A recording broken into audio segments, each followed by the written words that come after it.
بسم اللہ الرحمن الرحیم۔ شروع اللہ کے نام سے جو بڑا مہربان نہایت رحم والا ہے۔ حضرت عائشہ رضی اللہ عنہا بیان کرتی ہیں، رسول اللہ صلی اللہ علیہ وآلہ وسلم جس بستر پر آرام فرمایا کرتے تھے وہ چمڑے کا تھا جس میں کھجور کے پتے بھرے ہوئے تھے۔ نبی کریم صلی اللہ علیہ وآلہ وسلم نے فرمایا، اللہ تعالیٰ نے میری امت کے دلوں میں پیدا ہونے والے وسوسوں کو معاف کر دیا ہے جب تک وہ انہیں عمل یا زبان پر نہ لائیں۔ نبی کریم صلی اللہ علیہ وآلہ وسلم نے فرمایا، جمعے کے بعد جو بندہ بھی اللہ سے سوال کرتا ہے اس کو دے دیا جاتا ہے، اور اس گھڑی کو عصر کے بعد تلاش کرو۔ حضرت جابر بن سمرہ رضی اللہ عنہ بیان کرتے ہیں، رسول اللہ صلی اللہ علیہ وآلہ وسلم زیادہ تر خاموش رہا کرتے تھے، بلا ضرورت تکلم نہیں فرماتے تھے۔ رسول اللہ صلی اللہ علیہ وآلہ وسلم نے فرمایا، قیامت کے دن مومن کے میزان میں اخلاق حسن سے باری کوئی چیز نہیں ہوگی،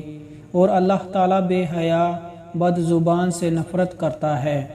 رسول اللہ صلی اللہ علیہ وآلہ وسلم نے فرمایا، خیر کی تعلیم دینے والے کے لیے ہر چیز بخشش کی دعا کرتی ہے، حتیٰ کہ سمندر کے اندر مچھلیاں بھی۔ رسول اللہ صلی اللہ علیہ وآلہ وسلم نے فرمایا، میں ذمہ دار ہوں ایک محل کا، جنت کی ایک جانب میں اس انسان کے لیے جو جھگڑا چھوڑ دے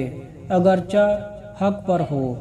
اور ایک محل کا جنت کے درمیان میں اس انسان کے لیے جو جھوٹ چھوڑ دے اگرچہ مذاق ہی میں ہو، اور جنت کے اعلیٰ منزل میں ایک محل کا اس انسان کے لیے جو اپنا اخلاق کو عمدہ بنا لے۔ رسول اللہ صلی اللہ علیہ وآلہ وسلم نے فرمایا، تم میں سے پہلے لوگ اس لیے ہلاک ہو گئے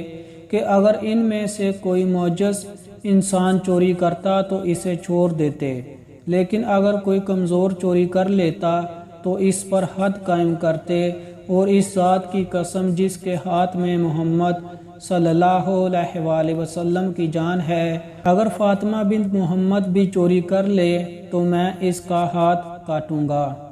رسول اللہ صلی اللہ علیہ وآلہ وسلم نے فرمایا، صدقہ گناہوں کو ایسے مٹا دیتا ہے